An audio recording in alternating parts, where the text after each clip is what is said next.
I sent my sister, a top radiologist, a copy of my wife's latest ultrasound to share the good news. She called me back, her voice shaking, and said, "Get home now. Take her to a different hospital." I panicked. "Is the baby okay?" She paused, then whispered, "Don't tell your wife you spoke to me." My heart started racing. "You're scaring me," I shouted. Her next words made my blood run cold. There are moments in life when your entire world just shatters. Like glass splintering into a million pieces. For me, that moment wasn't a sudden crash, but a cold, calculated whisper that cut me to the bone, revealing the terrifying truth that the woman I married, the woman carrying our child, was planning my murder. Just a few months ago, I was living what I thought was the perfect life. 34 years old, a successful cybersecurity firm I'd built from the ground up, a beautiful house in the suburbs, and a wife, Bethany, who was pregnant with our first child. Everything was lining up. One day, Bethany, my wife of 3 years, called from the kitchen. "Honey, you should send that ultrasound to your sister. She'd just love to see it." She had this infectious charm, you know? Auburn hair, green eyes that sparkled when she laughed. I clicked the attachment, a grainy image on my computer screen, and my heart swelled. My older sister, Lee, is this brilliant radiologist. If anyone would appreciate the miracle of that tiny flicker, it was her. I typed out a quick message. Guess who's going to be an aunt? 8 weeks along. Beth and I are over the moon. Bethany and we'd met at a tech conference in Seattle, a whirlwind 6-month courtship before I proposed on a beach in Maui. My business, Walters Security Solutions, had really taken off. I had a team of 12, contracts with Fortune 500 companies. Life felt perfect. Bethany walked into my office then, wearing yoga pants and an oversized sweater, that expectant glow about her. "Did you send it?" she asked. I closed my laptop, smiling. "Oh, she's going to flip.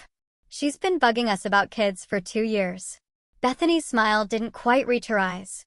"Your sister can be a bit intense," she said. I'd noticed a coolness between them lately. Lee never explicitly said she disliked Bethany, but there was a distance there. It felt out of character for Lee, who was usually so warm. "She means well," I'd said, almost defensively. "She practically raised me after Mom died. Our mom passed from breast cancer when I was 14, and Lee, at 22, deferred medical school to help our dad. That sacrifice forged a bond between us, stronger than most siblings ever share." Then, Bethany's phone buzzed. She glanced at it, her expression shifting, and quickly silenced it. "I need to run to the pharmacy," she announced. "Prenatal vitamins. And a few other things. You know, woman stuff." She grabbed her purse and keys, almost too quickly, and was gone. I watched her leave, that flicker of unease twisting in my gut. But I pushed it down. "She's stressed," I told myself. "Pregnant, worried about morning sickness, doctor's appointments. Perfectly normal." I went back to reviewing code, the quiet hum of my office filling the space. 2 hours later, my phone rang. It was Lee. "Hey sis, I'm guessing you saw," I started, but her voice cut me off. It was barely a whisper, tight with an emotion I couldn't place. "Fear? Harvey, where are you right now?" "Home? Working." "I'm home." "What's wrong? Is Bethany there?" "No, she went to the pharmacy." "Lee, you're scaring me." "Is something wrong with the baby?" A long, agonizing pause. I could hear her breathing, imagine her in her office, surrounded by medical images, her brilliant analytical mind processing something terrible. "Get home now," she said, her voice dropping lower, urgent, commanding. "You need to take her to a hospital. A different one." My blood went cold. "What? Is the baby okay?" Her next words were a hammer blow. "Do not tell your wife you spoke to me. Do you hear me? This is crucial. You're scaring me," I shouted, standing so fast my chair rolled backward. "Listen to me carefully," Lee insisted. "That ultrasound you sent me. I need you to tell me exactly where Bethany had it done. What facility? What doctor? Everything." My mind raced. Dr. Morrison's office. Monique Morrison. She's an OB/GYN on Elm Street.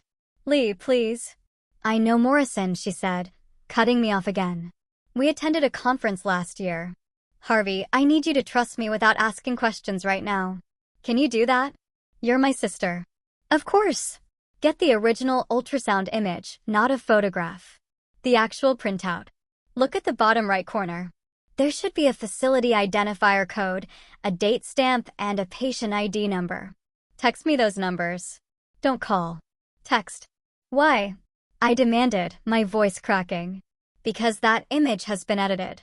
Harvey. Professionally edited. She paused, and I heard her voice crack. I think we need to verify some things before I say anything else. Please just do this for me. The line went dead. I stood there, phone in hand, as the perfect life I'd built crumbled into dust around me. The ground beneath me didn't just shift, it dropped away completely. The perfect life I thought I had?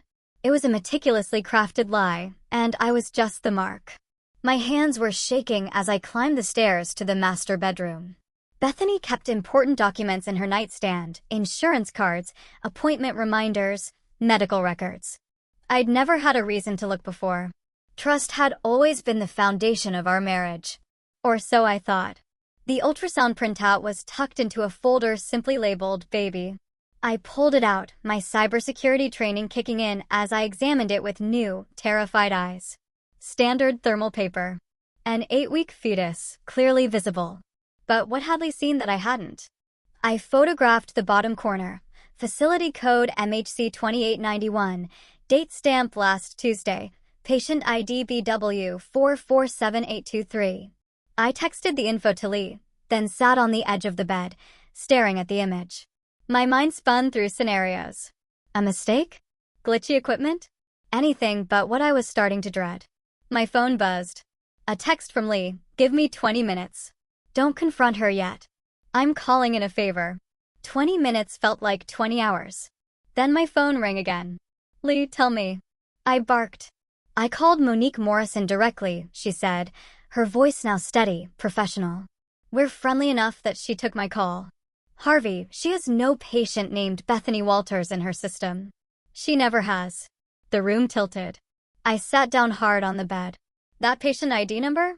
It belongs to a woman named Jennifer Velasquez, who had an ultrasound at Morrison's office 3 months ago. Jennifer is 26 weeks pregnant now. Lee paused. The facility code is real. The date stamp has been changed. Bethany somehow got access to another patient's ultrasound and altered the date. How is that even possible? I whispered. She works in pharmaceutical sales. She has access to medical offices, knows the systems, knows how to talk to staff. It wouldn't be hard to photograph an ultrasound during a sales call, especially if she befriended a nurse or a receptionist. Lee's voice softened slightly. Harvey, I'm so sorry, but there's more. More? I called 2 other OBGYN offices within 10 miles of your house. Asked if they had a Bethany Walters as a patient. None of them do. Then the questions came that twisted the knife. Have you actually seen her take a pregnancy test? Have you been to any appointments with her? I thought back. She'd shown me. The positive test, 2 pink lines, 6 weeks ago. But I'd been in my office. She'd come downstairs crying with joy, and I just believed her. The appointments? She'd always gone alone. Morning appointments are easier, she'd said. You're always busy. I haven't been to any, I admitted, the words tasting like ash. She always had reasons why I shouldn't come. Has she been showing symptoms? Morning sickness? Fatigue? Bethany had been tired, complained of nausea, but I realized she'd never actually gotten sick. She just said she felt sick. Jesus, I whispered. There's something else you need to know, Lee said, her tone changing again. When I was asking around, being discreet, one of the nurses at the 3rd office I called recognized Bethy's name immediately. Why? Because Bethany came in 4 months ago asking about tubal ligation. She wanted to make sure she couldn't get pregnant. The words hit me like a physical blow.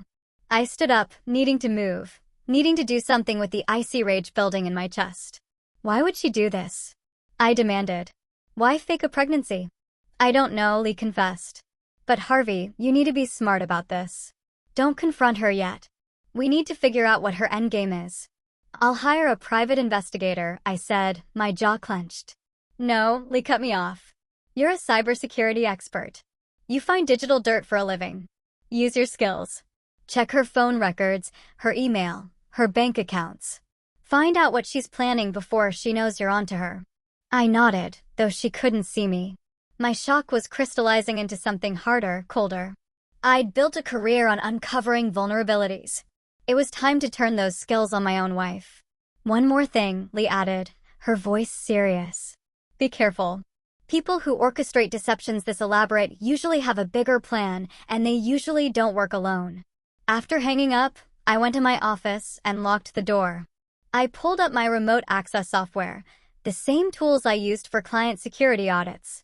I'd set up our home network myself, with admin access to every device, including Bethany's phone. It took me less than 10 minutes to clone her data, text messages, call logs, emails, photos. Everything. And what I found in her messages made my blood run cold. There were hundreds of texts to a number saved simply as D. They went back 8 months, just after our second anniversary. Intimate, sexual messages, planning meetups while I was away on business. But it was the recent messages that revealed the horrifying truth. D, how much longer do we have to keep this up? Bethany, just a few more weeks. He'll sign the life insurance increase this month. Has to. D, and if he doesn't? Bethany, then we move to Plan B. The accident. D, I still think Plan B is risky.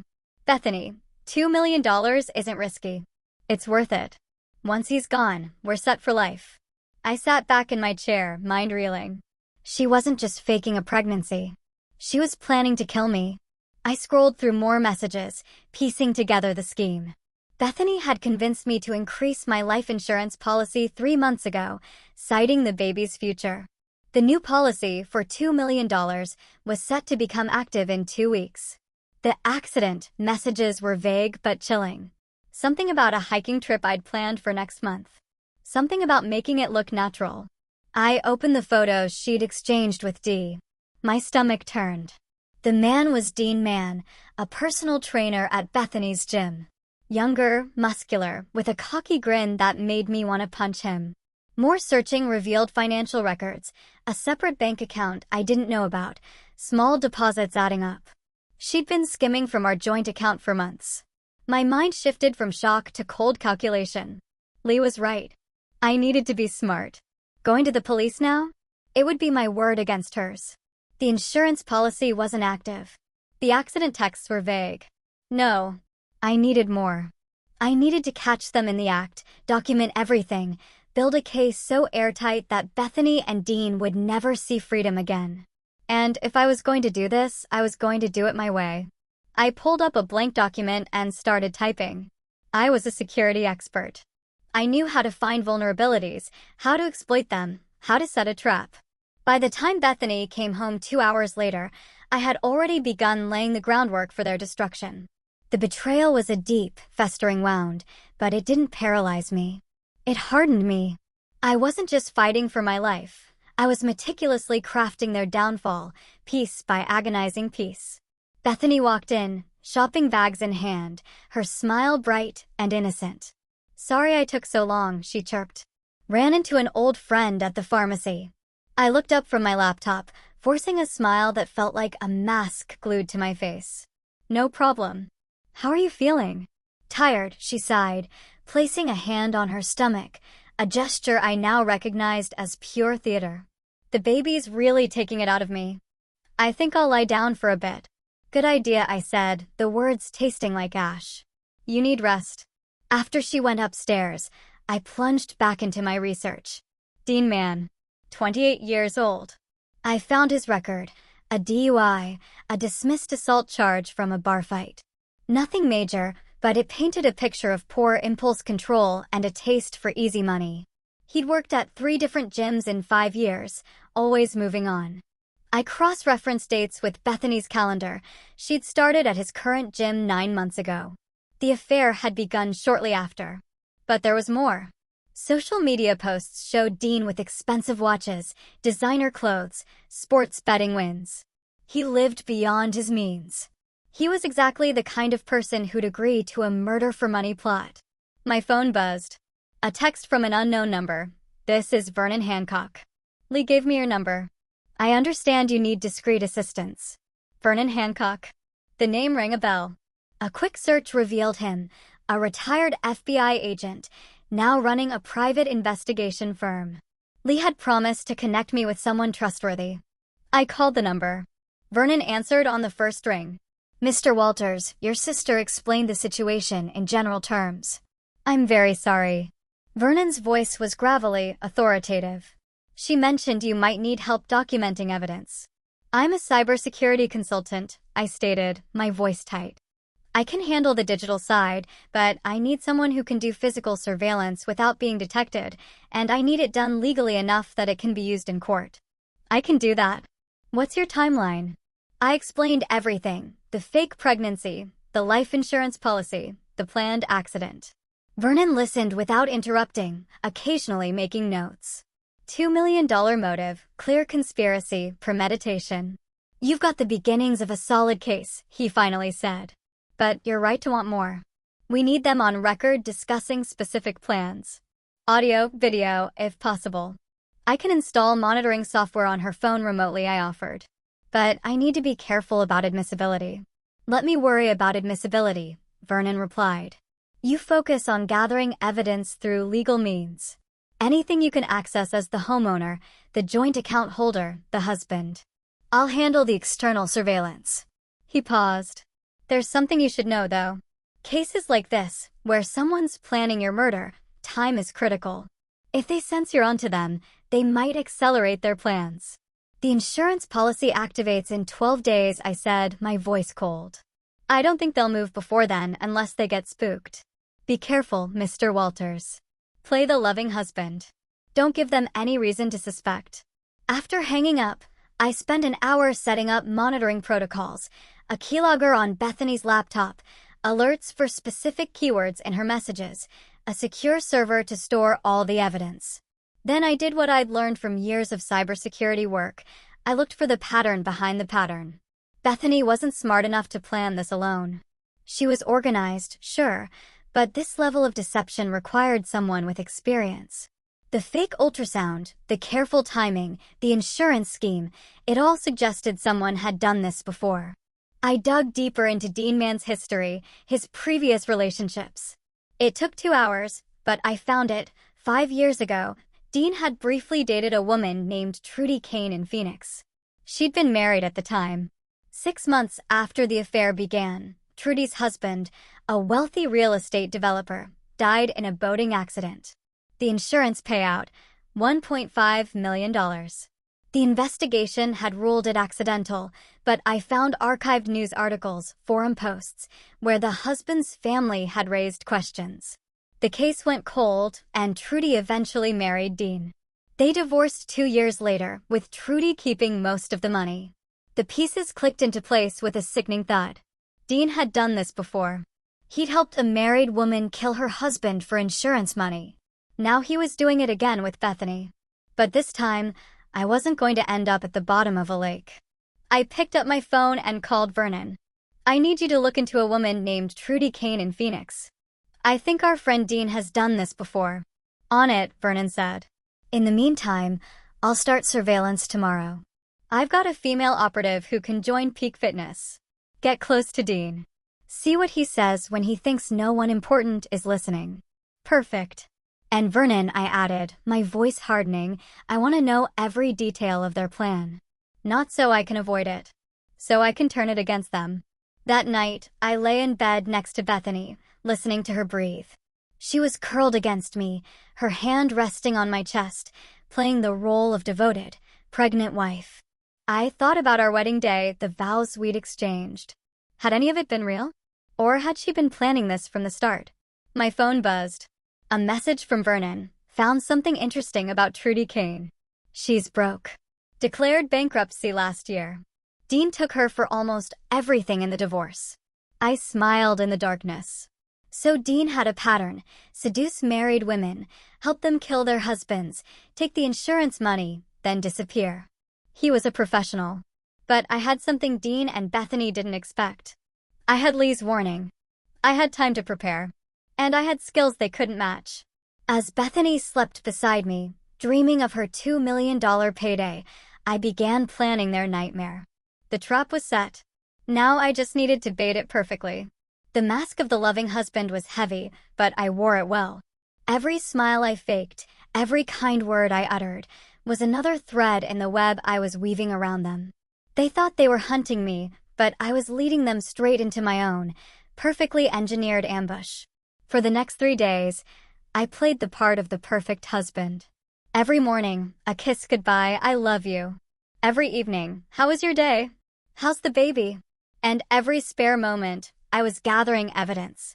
Vernon's operative, a woman named Erica Mack, had joined Peak Fitness. Within 24 hours, she'd befriended Dean. Her reports were damning. Subject is arrogant, Erica texted. Bragged about setting up a big payday to another trainer. Mentioned having a rich boyfriend who's about to have an accident. Direct quote, "Some guys are just too stupid to see what's coming." I saved everything, the texts, the photos, the meticulously built timeline. My years in cybersecurity had taught me that catching criminals wasn't just about evidence, it was about overwhelming evidence. So much that there was no possible defense. No way to explain it away. Vernon called on the 4th day. I found Trudy Kane. She's living in a trailer park outside Phoenix, working as a waitress. I convinced her to talk. My heart pounded. And Dean's MO is consistent. He targets women in unhappy marriages, usually with money, builds a relationship, suggests the insurance scheme, helps plan the accident, then takes his cut. Trudy says he has a whole system. Vernon's voice darkened. He's done this at least 3 times that she knows of. Not all of them ended in death. Some of the wives backed out at the last minute, but 2 didn't. A chill went through me. He's killed before. Trudy couldn't prove it, and neither could I. The accidents were clean. 1 drowning, 1 hiking fall. Both ruled accidental, but she's certain Dean was responsible. Vernon paused. She also said Dean has a partner. Someone who helps him plan the accidents. Makes them look natural. A partner? Who? She only met him once. Big guy. Works as a contractor. Trudy thought his name was Curtis or Kurt something. Said he was scary. Dead eyes. Talked about killing like it was a business transaction. My mind raced. I searched Peak Fitness's website and found it. Kurt Marr, listed as a contractor who'd done recent renovation work on the gym. That's how they'd met. More digging revealed Kurt Marr's history. Former military. Dishonorably discharged for reasons sealed in classified documents.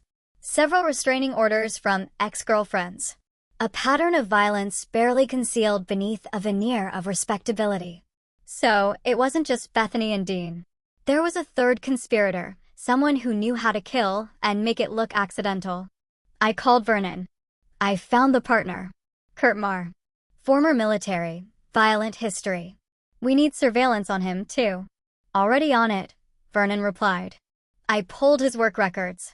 He's scheduled to do some repairs on a hiking trail in Black Rock State Park next week. Vernon's voice was grim. I'm betting that's where your accident was supposed to happen. Black Rock State Park. I had mentioned wanting to hike there before winter set in. I'd told Bethany about it weeks ago, said it would be a nice trip before the baby came. She'd encouraged me. Now I understood why. Vernon, I need you to check the trail. Find out what they're planning. On it. But Harvey, we're running out of time. The insurance policy activates in 7 days. Once it does, they might move fast. I knew he was right. But I needed everything documented. Every piece of evidence locked down. I needed to ensure that when this was over, Bethany, Dean, and Kurt would spend the rest of their lives in prison. That evening, Bethany made my favorite dinner, steak and potatoes. She was being extra attentive, playing the doting wife to perfection. You seem stressed, she said, pouring me wine. Maybe you should take that hiking trip. Clear your head before the baby comes. I smiled at her, seeing her clearly for the first time. The way she tilted her head, feigning concern, the slight eagerness in her eyes. She was pushing me toward my death. You know what? I said, you're right. I'll go this weekend. I took her hand. Thank you for being so understanding. She leaned in and kissed me. That's what partners do. We take care of each other. The irony would have been funny if it wasn't so tragic. After dinner, while Bethany was in the shower, I checked the monitoring. Software. New messages between her and Dean. Bethany, he's taking the bait. Kurt says everything's ready. Dean, make it quick. I don't want him to suffer. Bethany, since when do you care? Dean, I don't. I just don't want any complications. I photographed the messages, adding them to my growing file. Then I saw something that made my blood boil. Photos Bethany had sent to Dean. Pictures of me sleeping unaware. Pictures of me at my computer, working. She'd been cataloging my routines, my patterns, helping them plan my murder. My phone rang. Lee, how are you holding up? She asked. I'm managing. Vernon's been helpful. Harvey, I need to tell you something. Lee's voice was hesitant. I've been thinking about why I never liked Bethany. I couldn't put my finger on it before, but now I realize she reminded me of someone. A patient I had 3 years ago. A woman who came in claiming she'd been assaulted by her husband. The scans didn't match her story, but she was convincing. I almost believed her. Lee paused. Later, I found out she'd faked the whole thing to get a restraining order so she could clean out their joint accounts before divorcing him. She was a con artist. Bethany's a con artist, I finished, the words heavy. I think she's been one for a long time. I looked into her employment history. She's worked for 7 different pharmaceutical companies in 5 years. That's unusual. Most sales reps stay with one company. Lee's voice hardened. I think she's been running schemes, moving on before anyone catches on. I felt something shift inside me. This wasn't just about the fake pregnancy or the insurance plot. Bethany was a predator, and I was just her latest mark. But unlike her previous victims, I knew how to fight back. Lee, I need to ask you something. I kept my voice steady. If this goes bad, if something happens to me. Nothing's going to happen to you, she cut in sharply. But if it does, I pressed, promise me you'll make sure they go to prison. Every single one of them. A long silence. Then I promise. But you're going to be fine. You're the smartest person I know. If anyone can outsmart these people, it's you. After hanging up, I pulled up my planning document. Vernon's team had identified the exact location where the accident was supposed to happen, a cliff trail with a 100-foot drop. Kurt had been seen loosening the guardrail, creating a weak point that would give way under weight. They wanted to make it look like I had fallen while hiking alone. Simple. Clean. Accidental. But I had a different plan. I opened a new file and began typing. The trap was almost complete. In 3 days, I would spring it. And when I did, Bethany, Dean, and Kurt would walk right into it, never realizing that the prey had become the predator. The final pieces clicked into place, a grim symphony of deception and counter-deception. They thought they had me. They had no idea I was about to unleash a storm of my own making, turning their deadly game into their irreversible nightmare. The next morning, I initiated Phase 1. I drove to my bank and withdrew $50,000 in cash, casually telling the teller it was for a business investment. Then I stopped at a law office downtown. I need to make some changes to my will, I told Mitchell Hobbs, a friend from college. Mitchell raised an eyebrow. Everything okay? You just updated it 6 months ago. The baby, I lied smoothly. I want to make sure everything's protected if something happens to me. Of course, what changes? I had planned this carefully. I want to add a clause that if I die within the next year under circumstances later determined to be criminal, all assets go to my sister, Lee, and a fund should be established to pursue prosecution of any involved parties. Mitchell frowned. That's unusually specific, Harvey. Is there something you need to tell me? Just being cautious. You know how it is. New baby, new responsibilities. I want to make sure Beth and the baby are protected, but also that if anything suspicious happens, there's no financial motive. I kept my tone casual. Call it professional paranoia from too many years in cybersecurity. Mitchell nodded slowly. I'll draft it today. You can sign tomorrow. Perfect. If Bethany knew about this will change, it would throw a wrench in her plans. But I wasn't going to tell her. Not yet. Next, I called the insurance company. I need to verify my policy details, I told the agent. Specifically, I want to confirm the suicide exclusion clause and the 2-year contestability period. The agent walked me through it. The policy had a 2-year contestability period, meaning the company could investigate and deny claims if fraud was suspected during the first 2 years. The suicide exclusion was standard, no payout if the insured killed himself within 2 years of the policy start date. But there was something else I had been counting on. If the circumstances of death were suspicious, the insurance company would launch an investigation before paying out. That investigation could take months, even years. Bethany was counting on a quick payout. She had no idea how many obstacles I was about to put in her path. That afternoon, Vernon called. "We've got audio." Erica wore a wire to the gym. Dean talked. What did he say? Everything. He described the whole plan to her, thinking she was interested in him. The hiking trail, the loose railing, how Kurt would be nearby to make sure you actually fell. He even mentioned the insurance money and how he and Bethany were going to split it. Vernon's voice was triumphant. "We've got him. And by extension, we've got all of them. Is the audio admissible?" Erica is a licensed investigator, and Dean was in a public space. Plus, she's willing to testify. It's solid. Vernon paused. "But Harvey, we need to bring in the police now. We have enough for an arrest." "Not yet," I said, my voice like steel. "I need them to make their move. I need attempted murder charges, not just conspiracy. That's risky. If something goes wrong, it won't. Trust me. I've spent my entire career thinking like hackers, anticipating attacks before they happen. This is just another security breach, and I know exactly how to patch it." That evening, I staged my next move. Over dinner, I told Bethany I'd been to the bank. "I withdrew some cash for the hiking trip," I said casually. "You know, emergency money in case something happens." Bethany's eyes flickered up, interested. $50,000 for a hiking trip?" she asked, feigning surprise. "I was thinking about the baby. What if something happens to me? I want you to have immediate access to funds, not be stuck waiting for insurance or bank transfers." I reached across the table and took her hand. "I'm going to put it in the safe.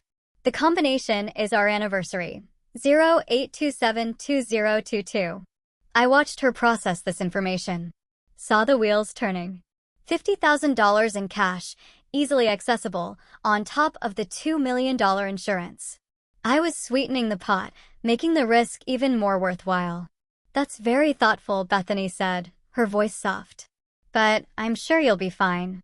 You're careful." "I hope so. But I'm also a realist," I squeezed her hand. "I love you, Beth. I want you and the baby to be taken care of no matter what." She smiled at me. And for a moment, I wondered if there was any guilt behind those green eyes, any regret. But when she leaned in to kiss me, all I saw was calculation. Later, after Bethany went to bed, I checked the monitoring software. As expected, she'd immediately texted Dean. "Bethany, he put $50,000 in the safe. Combination is our anniversary. Dean, nice bonus. We stick to the plan, Bethany." "Bethany, absolutely. This weekend, make sure Kurt is ready." "Dean, he's been ready. Question is, are you, Bethany?" "Bethany, I've been ready since I said I do. This has always been the plan." I stared at that last message for a long time. This has always been the plan. She'd married me, intending to kill me. Every moment of our 3 years together had been a lie, a setup for this moment. I should have felt devastated. Instead, I felt focused. The next day, I met with Vernon in a parking garage downtown. "Here's how it's going to work," I said, pulling out a map of Black Rock State Park. "I'm going to hike to the Cliff Trail Saturday morning. You'll have teams positioned here, here, and here." I pointed to spots on the map. "When Kurt makes his move, you document everything, then intervene before anyone actually gets hurt." Vernon studied the map. "You're using yourself as bait. I'm using myself as proof. There's a difference." My smile was cold. "Bethany and Dean think they're running a con. They have no idea I've been running one on them. What about after? How do you want to handle the arrests?" "Simultaneous. Kurt at the park. Bethany and Dean together somewhere they'll both be. I want them to see it coming at the last second. To realize they've been played." Vernon nodded slowly. "You know, in all my years doing this work, I've never seen someone turn the tables quite like you're planning. I told you I'm a cybersecurity expert. I find vulnerabilities and exploit them. Bethany and Dean's vulnerability is their arrogance. They think I'm stupid, that I don't see what's happening. My expression hardened. They're about to learn how wrong they are. Friday evening, I staged my final preparation. I loaded my hiking gear into my car, kissed Bethany goodbye, and told her I'd be leaving early. "Be careful out there," she said, hugging me. "I love you." "I love you too," I replied, the words automatic, but empty. That night, I barely slept. Instead, I reviewed every piece of evidence, every detail of the plan. Vernon's teams were in position. The police had been briefed and would be standing by. Tomorrow, when the sun rose, the trap would spring. And Bethany, Dean, and Kurt would spend the rest of their lives paying for what they tried to do. I checked my phone one last time before attempting sleep. A final text from Bethany to Dean, sent after she thought I was asleep. "Bethany, tomorrow I'm free. Tomorrow we're rich. Tomorrow it all begins." I smiled in the darkness. Tomorrow it all ends. The crisp morning air tasted of victory. They thought I was a lamb to the slaughter, but I was the shepherd, leading them directly into the jaws of justice. Every step I took on that trail was a declaration. I survived. And now, they would pay. Saturday morning arrived with a blood-red sunrise. I dressed in my hiking gear, moving quietly so as not to wake Bethany. She stirred as I opened the bedroom door. "Be safe," she murmured sleepily. "Always am," I replied, the lie easy on my tongue. I drove to Black Rock State Park, my truck loaded with hiking equipment and a backpack. Vernon and his team were already in position. 3 surveillance points, hidden cameras, and 2 undercover officers posing as hikers. I parked in the lot at 7:03 a.m. I sent a text to Bethany. "Here. Weather's perfect. Love you." Her reply came instantly. "Love you, too. Enjoy your hike." The trail wound through pine forests before climbing toward the cliffs. I moved at a steady pace, my mind clear despite what was coming. Every 50 yards, I marked my position with my phone's GPS, creating a digital trail of my location. Vernon's voice came through my hidden earpiece. "Subject 1 is on site. Kurt Marr has parked. He's carrying what looks like tools." "Copy that," I whispered. The trail narrowed as it approached the cliff section. This was where Kurt had loosened the railing, creating a weak point that would give way under pressure. It was clever. The railing would look intact, but a hard lean against it would send someone tumbling 100 feet to the rocks below. I reached the section and stopped, pretending to admire the view. Through my peripheral vision, I saw movement in the trees. Kurt, positioning himself, waiting. Vernon's voice again. "We see him. He's watching you. Wait for him to make contact." I pulled out my water bottle, taking my time. I needed Kurt to commit to something that would be captured on camera and constitute attempted murder. Footsteps behind me. I turned to see Kurt emerging from the trail, dressed in contractor gear, carrying a toolbox. "Morning," Kurt said, his voice friendly. "Doing some trail maintenance. You might want to avoid the railing up ahead. It's a bit unstable." I smiled. "Thanks for the warning. Appreciate it." "No problem." "Hey, you dropped something back there." Kurt pointed down the trail. I turned to look, and in that moment, Kurt rushed forward. Strong hands grabbed my shoulders, shoving me toward the weakened railing. But I had been ready. I'd spent years training in martial arts, a hobby Bethany had never known about. I dropped my center of gravity, twisted, and used Kurt's momentum against him. Kurt stumbled forward, off balance. I stepped aside, and Kurt crashed into the railing.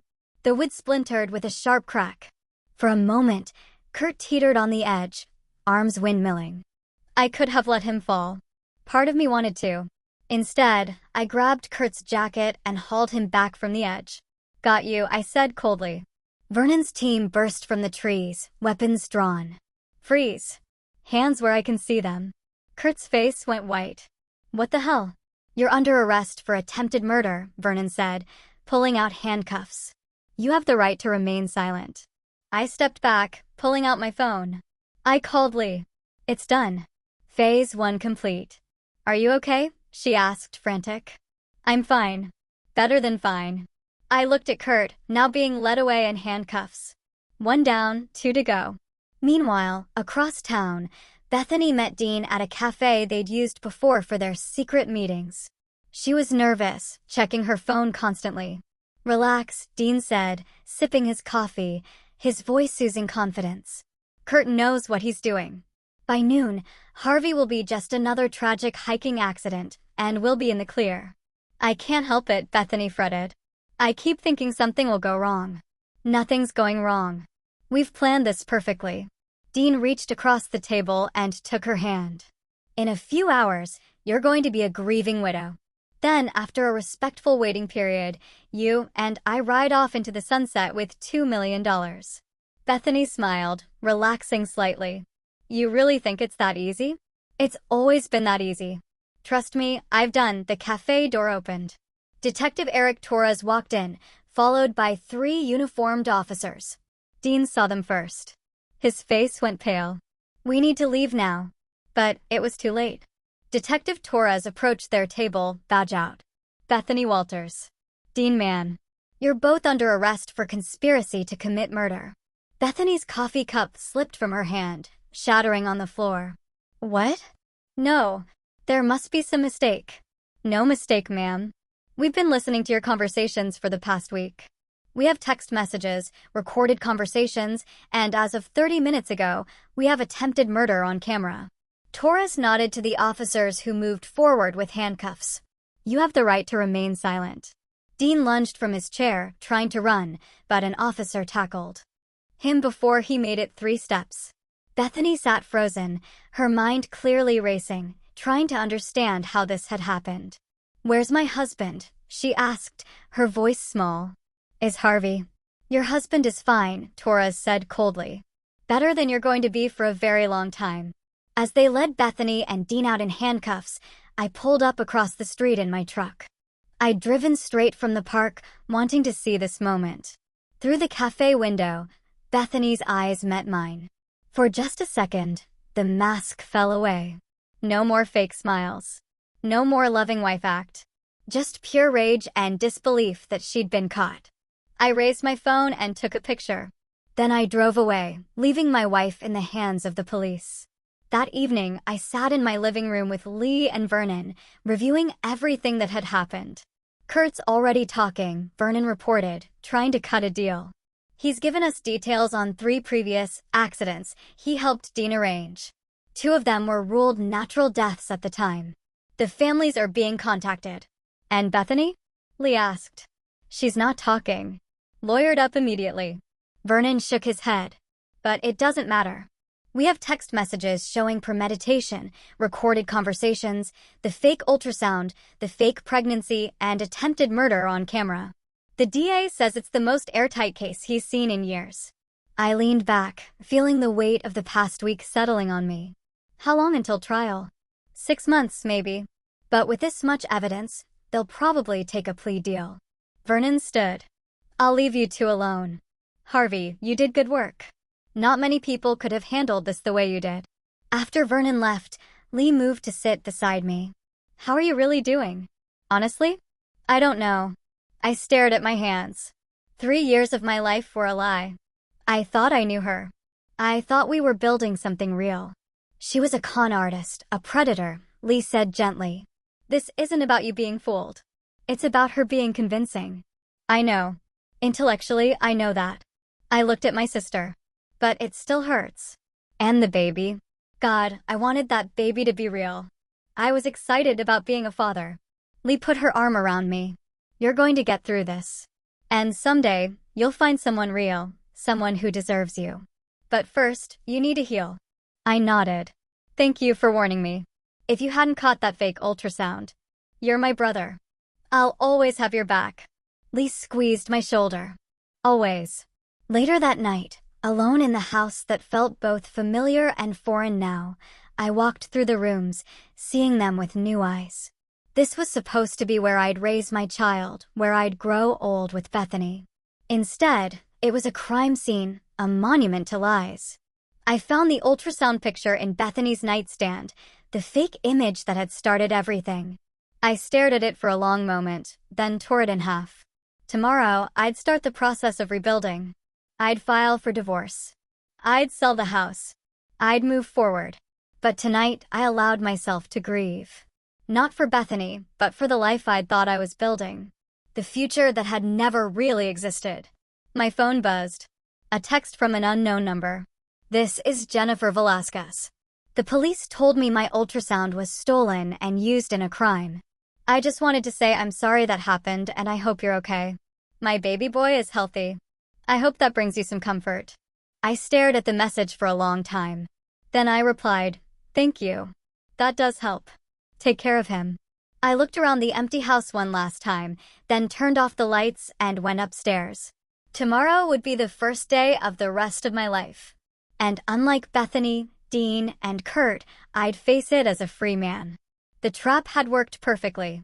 Justice would be served. And Harvey Walters would survive.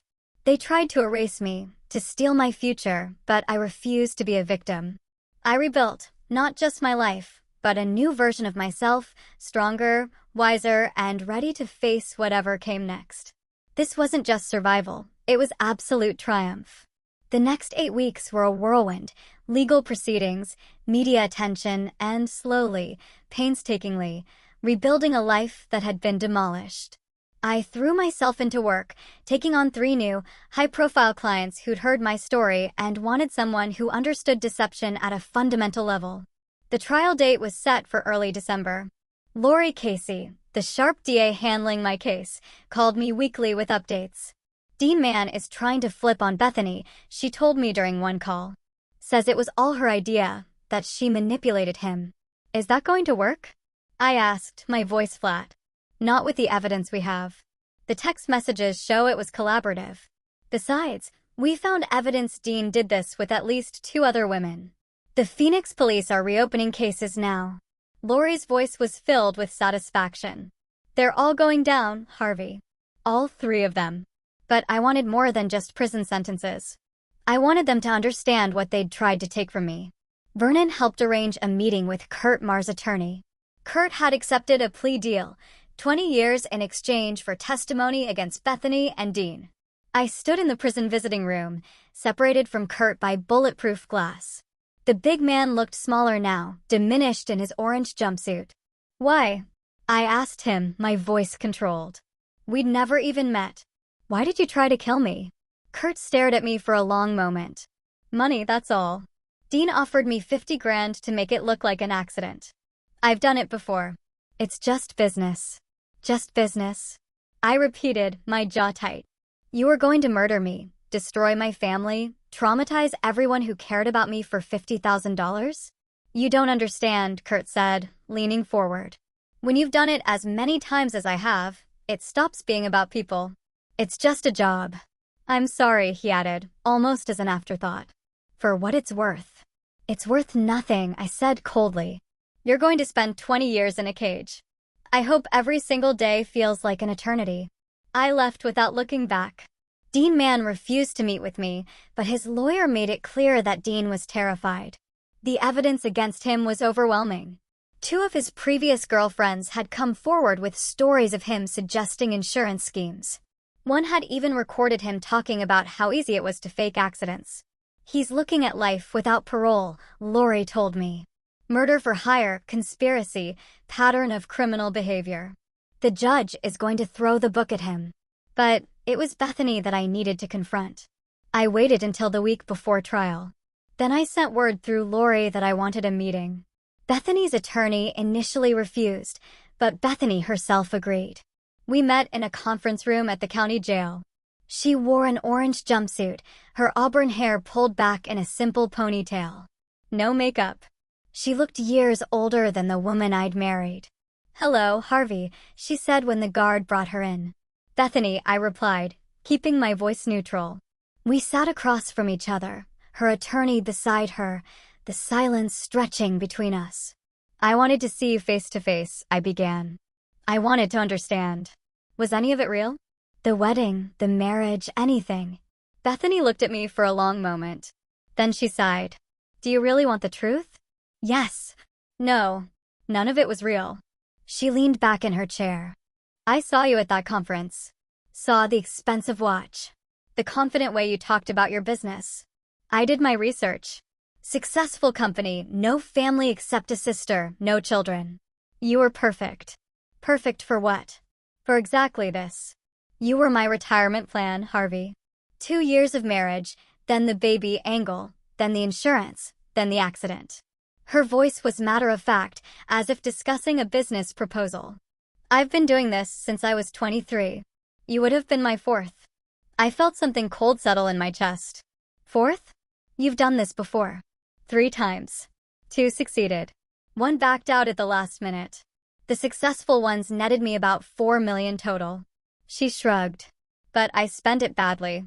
Made poor investments, so I needed another score. That's when I found you. The others, did they die? 1 did. Hiking accident in Colorado. Very sad. The other was a car crash. Also very sad. She said it without emotion, as if reading a weather report. You were supposed to be number 3. I stood up, unable to sit anymore.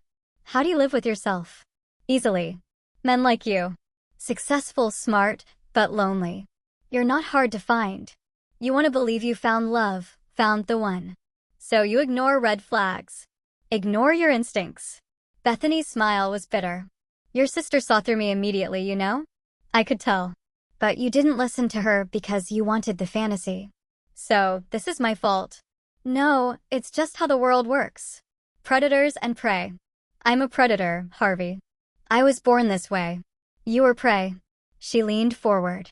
The difference is you turned the tables. You became a predator, too. And you won. I'm not like you, I countered, my voice shaking with a fury I'd kept bottled up. You set a trap.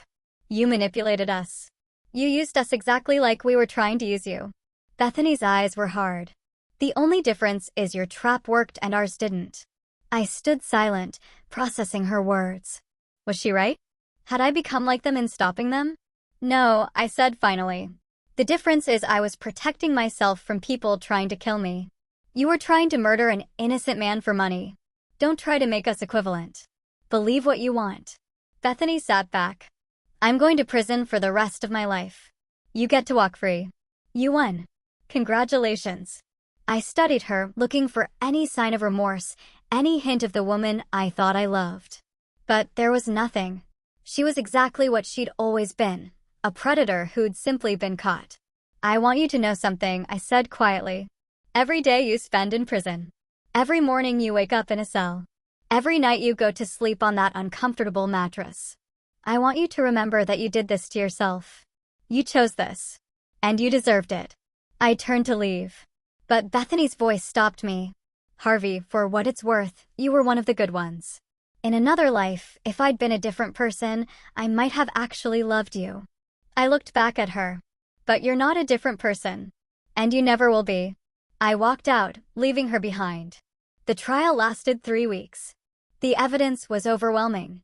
Text messages, recorded conversations, the fake ultrasound, witness testimony from Erica Mack, Vernon's surveillance footage, Kurt's confession.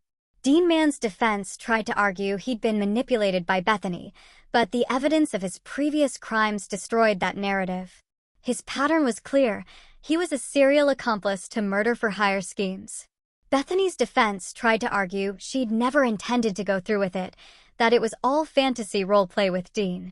But the texts about timelines, the fake pregnancy, the insurance policy, it all pointed to careful, premeditated planning. I testified for 2 days, walking the jury through the discovery process, showing them how I'd uncovered the conspiracy. The fake ultrasound was particularly damning. Medical experts testified that it had been professionally altered and that Bethany had never been pregnant. On December 15th, the jury deliberated for 6 hours.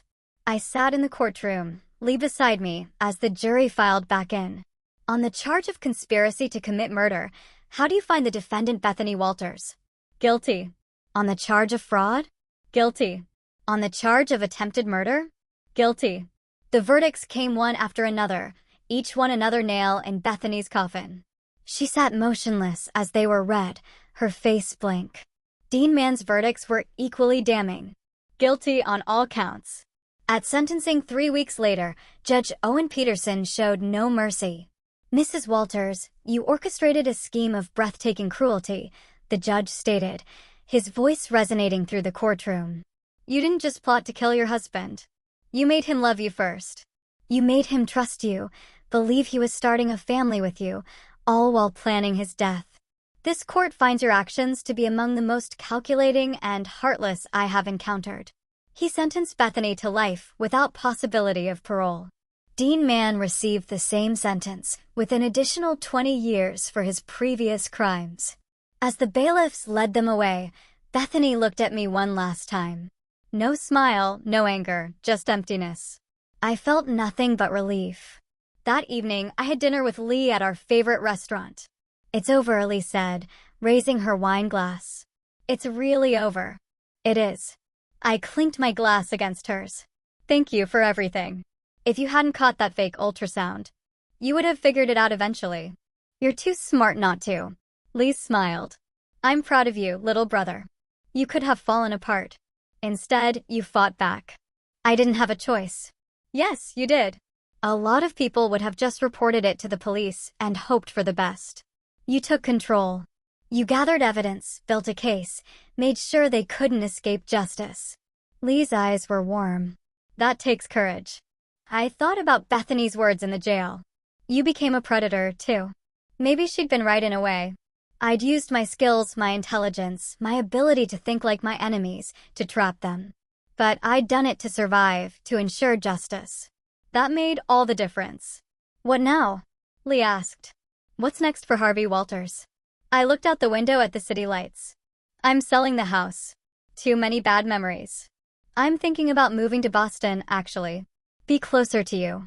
I'd like that, she said, her smile genuine. And I'm going to keep building my company. Focus on work for a while. Maybe eventually I'll be ready to trust someone again. I smiled slightly. But not for a long time. That's probably wise. Lee reached across the table and squeezed my hand. But when you're ready, you'll know. And you'll be smarter about it. This experience, as terrible as it was, taught you something. What's that? That you're stronger than you thought. That you can face anything and survive. Lee's smile was fierce. They tried to destroy you, Harvey, and you destroyed them instead. I nodded slowly. She was right. I'd survived. I'd won. And that was enough. For now, that was more than enough. 1 year. That's how long it took to truly turn the page. The woman who tried to end my life became nothing more than a faint echo, while the life I rebuilt, carefully and courageously, blossomed into something I never dared to dream of. 6 months later, I stood in my new office in Boston, looking out at the harbor. Walter's Security Solutions had expanded, opening a second location with Lee's help. I'd hired 5 new employees, including Vernon Hancock's daughter, who proved brilliant at digital forensics. The Boston office was sleek, modern, and most importantly, it held no memories of Bethany. My phone rang.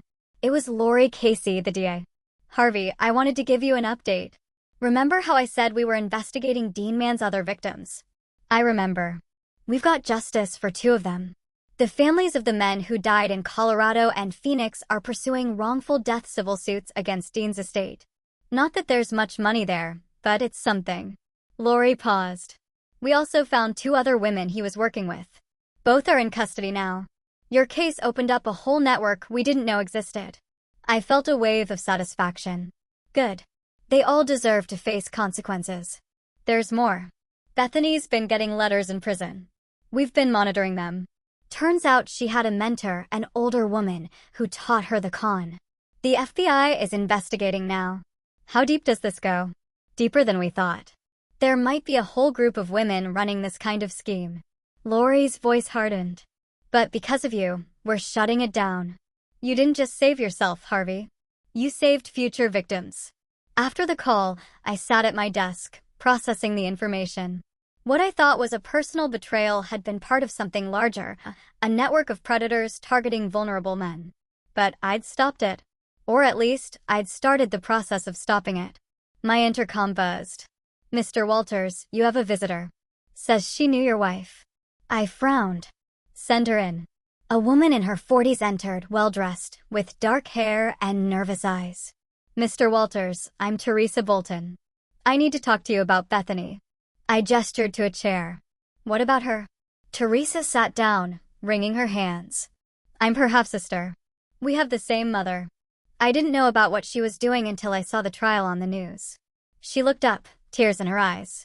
I'm so sorry. I need you to know, she wasn't always like this. What do you mean?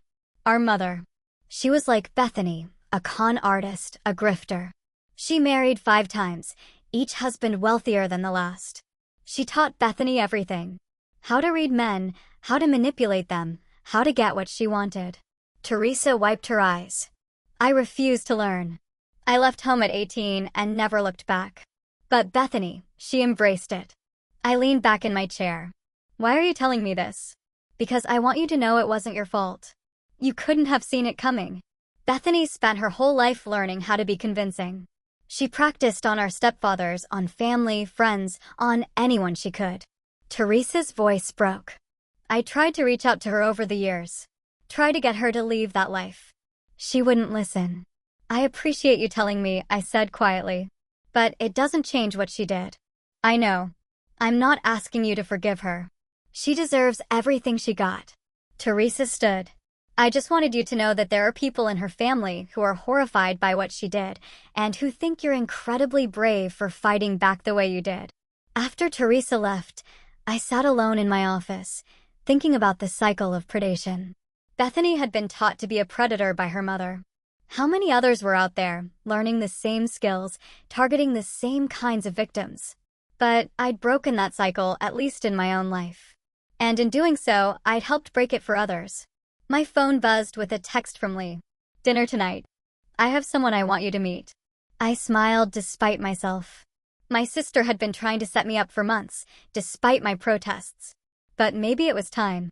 Maybe I was ready to start trusting again, carefully this time, with my eyes wide open. I texted back, who is it?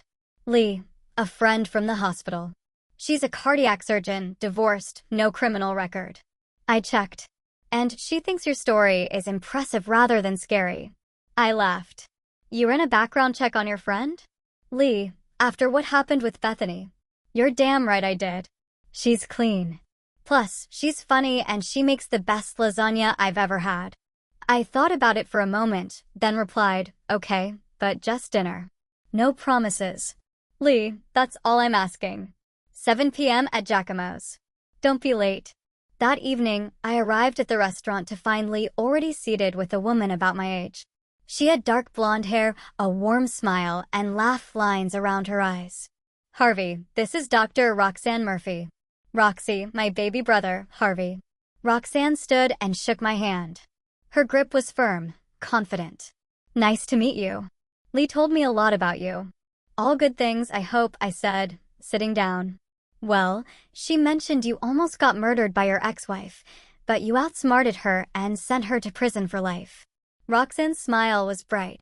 So, complicated things, but ultimately impressive. I found myself laughing. That's one way to put it. Dinner was easier than I'd expected. Roxanne was funny, sharp, and refreshingly direct. She talked about her work in cardiology, her terrible divorce from a gambling addict, her love of sailing.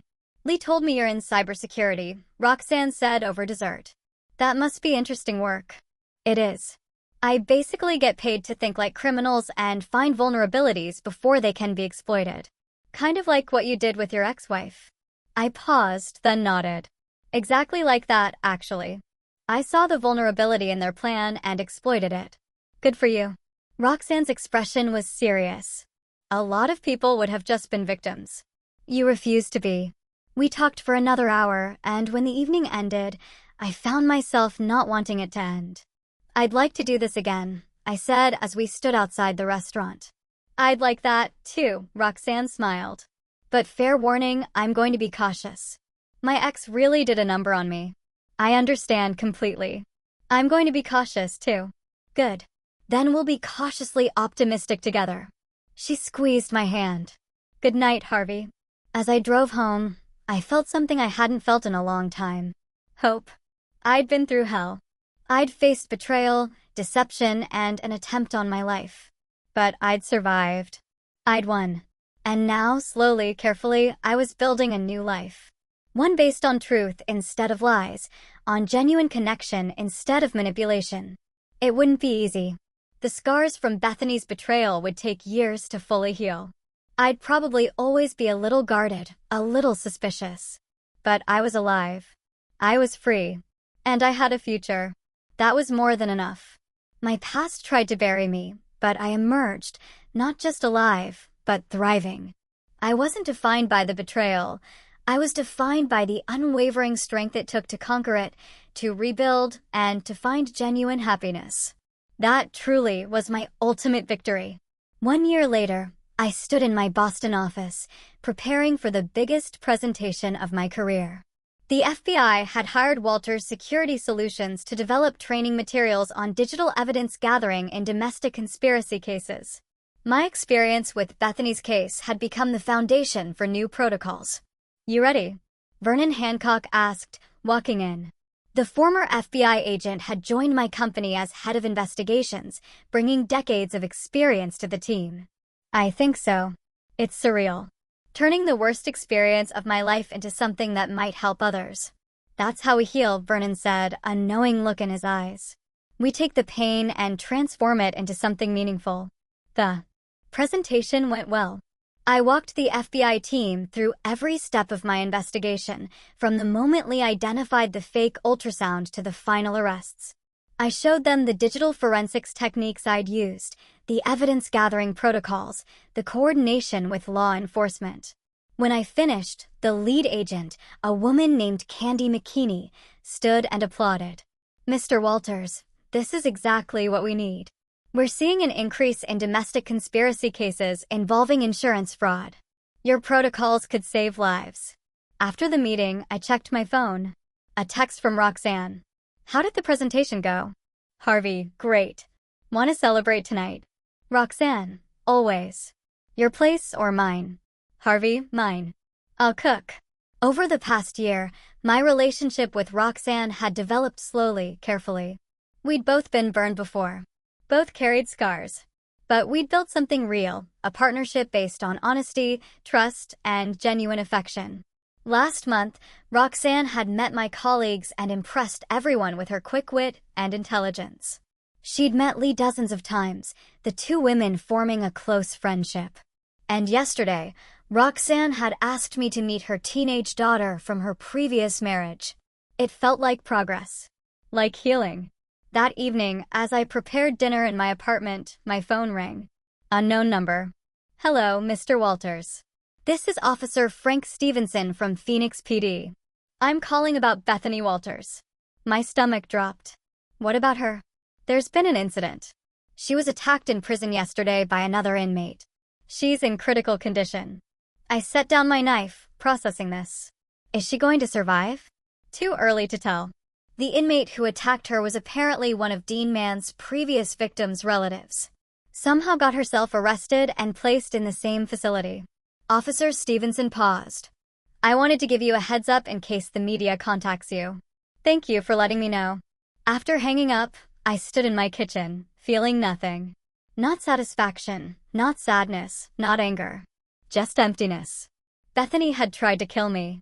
She'd plotted my death methodically, coldly. She deserved her prison sentence. But this, being attacked, possibly dying in a prison hospital. I thought about it for a long moment, then realized I didn't care. Not in a vengeful way, but in a truly indifferent way. Bethany was part of my past. A chapter that had closed. Whether she lived or died no longer affected me. I'd moved on. When Roxanne arrived an hour later, I told her about the call. "How do you feel?" she asked, studying my face. "I don't. I feel nothing." I shrugged. "Is that wrong?" "No," Roxanne said, taking my hand. "It means you've healed. You're not defined by what she did to you anymore. You're defined by what you did next, how you fought back, how you rebuilt, how you turned trauma into triumph." Over dinner, we talked about the future. Roxanne's daughter was applying to colleges. My company was considering expansion to a third city. We discussed taking a vacation together, maybe making our relationship more official. "I'm thinking about buying a house," I said. "Something with a yard, maybe room for a dog." "That sounds nice," Roxanne smiled. "Any particular neighborhood?" I was thinking something near the harbor. Close enough that I can see the office, but far enough for privacy. I paused. Maybe with enough space for a girlfriend who visits frequently. Roxanne's smile widened. A girlfriend, huh? Anyone in particular? I know a cardiac surgeon who might be interested.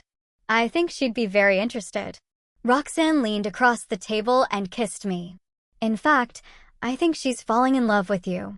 The feeling's mutual, I said softly. Later that night, after Roxanne went home, I stood on my balcony, looking out at the city lights. I thought about everything I'd been through. The betrayal, the fight, the victory, the recovery. 2 years ago, my life had fallen apart. But in the rebuilding, I'd become stronger, smarter, more aware. I'd learned to trust my instincts, to value honesty, to fight for myself. Bethany had tried to destroy me. Instead, she'd forged me into someone better. My phone buzzed. A text from Lee. Heard about Bethany.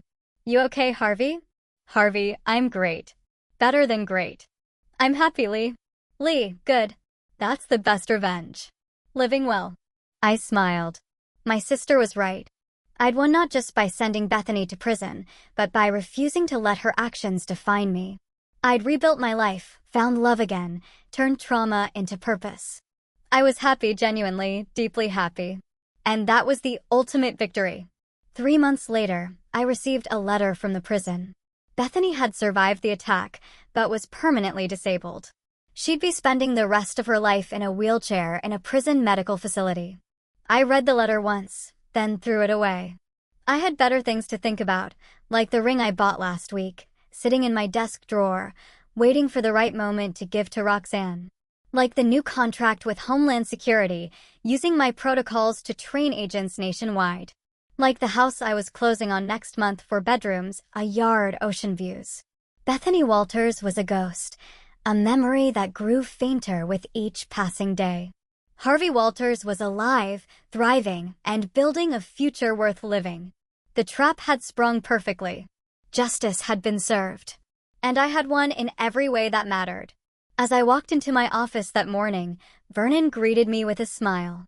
Morning, boss. Big day. The DOJ called. They want to discuss expanding the program to international cases. Let's do it. I settled into my chair, feeling the satisfaction of meaningful work. Let's make sure no one else has to go through what I did. That's the spirit. Vernon paused at the door. You know, when I first met you, you were a victim planning revenge. Now you're a survivor helping others. That's real growth. After Vernon left, I opened my laptop and began working. But first, I pulled up a photo on my phone. Roxanne, laughing at something I'd said, her eyes bright with joy. I'd faced evil and won. I'd been betrayed and survived. I'd lost everything and rebuilt better. The story that had started with a fake ultrasound and a sister's desperate warning had ended with justice, healing, and hope. And as I began my work, helping train agents to catch predators like Bethany before they could destroy more lives, I knew with absolute certainty that I'd not only survived, I'd triumphed. And that triumph tasted sweeter than any revenge ever could.